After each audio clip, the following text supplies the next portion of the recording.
बेटी या दलित समाज की मैं हर बेटी की रक्षा करूंगी। फिर हम हाथरस गए। हाथरस में हमने जब हाथरस में गए हम, वो लोग ऐसी हालत में हैं, फटे कपड़े पहन रहे हैं, वो जनानियां फटी हुई धोतियां पहन रही है। समझा जाओ। तो वो लोग जो मिट्टी का खाना मिलता है बचा हुआ, वो लोग वो खा के गुजारा कर रहे हैं। ना उनके बाल काटने दिए जाते। उनके 4 बच्चे हैं। जो मनीषा लड़की थी उसकी भाभी है, उसके 4 बच्चे हैं, उनको स्कूल नहीं जाने जा रहा। हिंदुओं की रक्षा की बात की जा रही है, आप कह रहे न्याय नहीं मिल रहा है। अरे भैया, हिंदू कौन है? हम हिंदू है ही नहीं। मानते नहीं। हमें कागजों में हिंदू मानते हैं, वोट लेने तक हिंदू मानते हैं। हमारे जो दलित लीडर है मायावती, और हमारा एक और अभी जीता है चंद्रशेखर जी। चंद्रशेखर मनीषा का कांड लेके ही जीता है, और वहीं से उसका प्रचार हुआ है। वो भी आज तक जब से सांसद बना है हाथरस के अंदर गया नहीं, और ना उसने जाके देखा। और जो लोग मिलिट्री वालों का झूठा जात पात तो खत्म कर दी धीरेन्द्र शास्त्री ने, कह रहे जात पात की करो तैयारी, आप सब हिंदू भाई भाई है। कहाँ हिंदू मानते हैं हमारे को तो अरे भाई जी, मानते हैं। हमें हिंदू नहीं मानते, हमें पैर की जुत्ती समझते हैं। आज से मैं 10 साल पहले आरएसएस में ही था। अच्छा। आरएसएस का काम करता था। जब हम बड़े कैटरों में गए, ये बोले जो दलित हैं, जैसे कुत्ते को उसमें मैट पे बिठा के रखते हैं, दलितों को मैट पे बिठा कर रखो। अब एक बात बताओ, बाबा साहब ने हमें एम्प्लॉयमेंट किया था। आरएसएस में थे आप? हाँ जी, पहले मैं आरएसएस में काम करता था। तो आरएसएस में क्या कहा जाता है? आरएसएस में कहा जाता है दलितों को जहाँ जुत्ते कुत्ते को बिठाते हैं वहाँ बिठा के रखो, और उनको पैर की जुत्ती बना के रखो दलितों को। हमारे पर्दे खुल गए।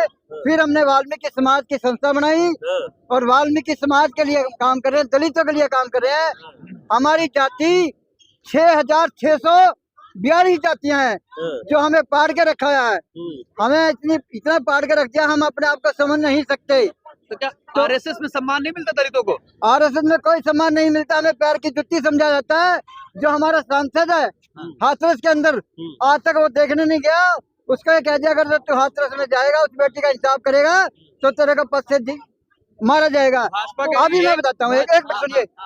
एक हमारा दलित समाज का मंत्री मंदिर में गया था फ्रूट का टोकरा लेके, उसका फ्रूट का टोकरा रोड में मारा फेंक के, और उस मंदिर को धो दिया गया आंध्रा के अंदर। और जो हाथरस का एमपी जो मर गया, उसको भी जूते मारे गए थे। भाजपा कह रही एक रहो सेफ रहोगे। भैया हिंदू है, सेफ रहेंगे, हम सेफ थोड़ी ना। हम हिंदू है ही नहीं। हमें कागजों में हिंदू बनाया जा रहा है। हम आदिवासी इस देश के मूल निवासी है, और हमें मारा जा रहा, प्रताड़ा जा रहा है। जैसे यूदी, अभी यूदियों के ऊपर अपने आप हिंदू नहीं मानते आप? नहीं, हम हिंदू नहीं मानते, हम आदिवासी है, मूल निवासी है यहाँ के। सब हिंदू कह रहे हैं भाजपा। अरे भाई, हम हिंदू है नहीं। हम अगर हिंदू होते तो हमारी बेटियों को इंसान मिलता, हमें नौकरियां मिलती। सुनिए, यूपी के अंदर हमें 3000 तनख्वाह मिलती है। 3000 में बेटी पढ़ाएंगे या हम गुजारा करेंगे, या हम क्या करेंगे? 3000 तनख्वाह यूपी में मिलती है। बनाने की बात चल रही थी आरएसएस में, क्या हुआ? किसको? हमें? अरे हमें तो जुत्ती समझा, हमें आरएसएस में कैसे बनाएंगे भाई? बनाने वाले थे आपको। आप दलित भी जो है शपथ लेगा अध्यक्षता की? नहीं लेगा कोई दलित अब उनके साथ नहीं है। जितने यूपी में दलित थे वाल्मीकि समाज के, पंजाब में थे, हम सबको वापिस लेके आ रहे हैं। और आदि धर्म में आदिवासी हम हैं, आदिवासी देश के मूलवासी हैं, और हम यहाँ के रहने वाले हैं। कह रहे हिंदू राष्ट्र बनेगा, सब हिंदू राष्ट्र बन ही नहीं सकता, हमारी गर्दनें कट जाएंगी। अच्छा। लाखों बंदा मर जाएगा। हिंदू राष्ट्र नहीं बना सकते अगर संविधान को छेड़ दिया गया। नहीं बनने देंगे हिंदू राष्ट्र। हिंदू राष्ट्र नहीं बनने देंगे। हमारी खुली चेतावनी है। ये भी आरएसएस में थे, ये भी पंजाब में आरएसएस से, पंजाब से आया है। मैं हरियाणा से, सब छोड़ दिया। हम हिंदू राष्ट्र नहीं। पूरे देश के अंदर, पूरे उत्तराखंड के अंदर आक्रोश है, बड़े पैमाने पर लोग सड़कों पर है। लेकिन जिस बेटी को 2:30 बजे जला दिया गया और रात को, और बोलते हैं हम लोग हिंदू है, जो बीजेपी बोलती है, वो उसी हिंदू धर्म के खिलाफ है कि रात को संस्कार नहीं हो सकता। उसी बेटी को रात को 2:30 बजे इस देश के अंदर जला दिया जाता हो, और जहां पर बाबा की सरकार हो, वहां पर आप समझ सकते हैं कि हमारी दलितों की भयावह स्थिति है। लेकिन आप कह रहे हैं यूपी में आपकी स्थिति को, लेकिन योगी जी कह रहे हैं कि लॉ एंड ऑर्डर यूपी में है, अगर किसी लड़की को छेड़ता है तो तुरंत लड़की को एक्शन लेना चाहिए ना? मैडम, आप इस बात को ऐसा समझ लॉ एंड ऑर्डर के बारे में थोड़ी सी बात बताना चाहूंगा आप इस बात को समझे, योगी सरकार खुद ये बोलती है कि हमने जब से सरकार बनी है 10,000 मुठभेड़ हमारे प्रदेश में हुई है, हमने 10,000 मुठभेड़ की है।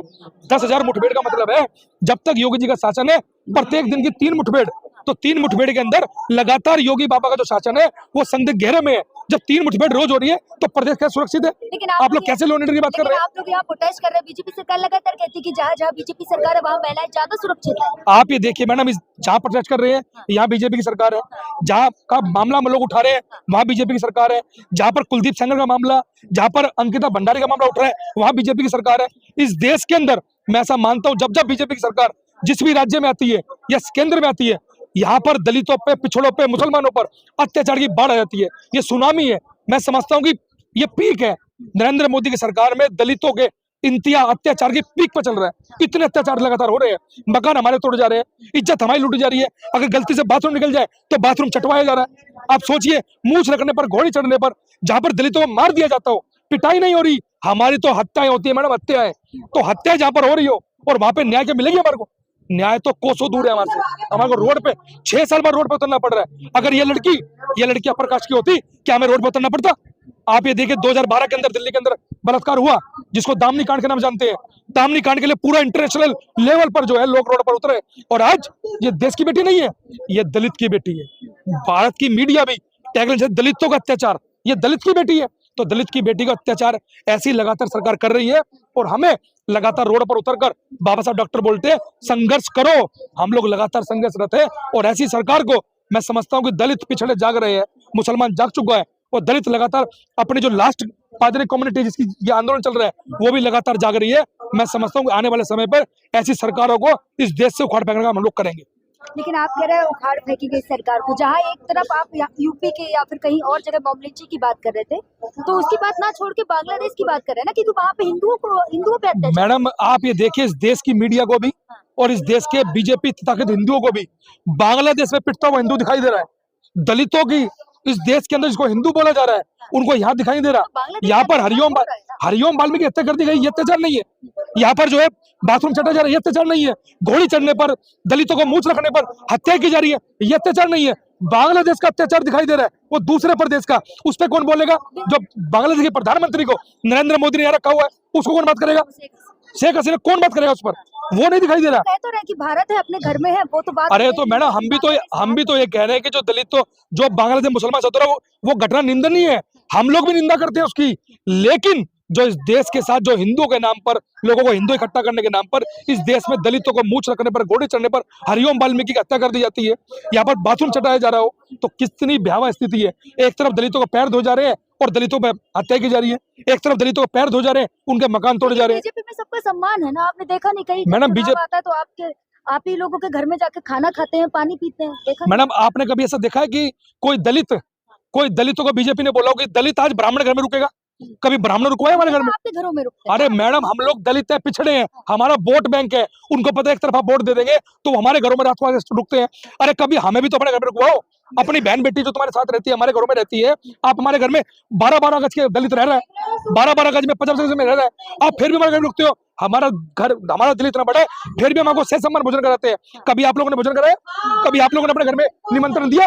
कोई निमंत्रण नहीं देता है। ये सिर्फ और सिर्फ ढकोसला है, ये हिंदुओं का, दलितों का हिंदू के नाम पर वोट बैंक लेने का एक षड्यंत्र है।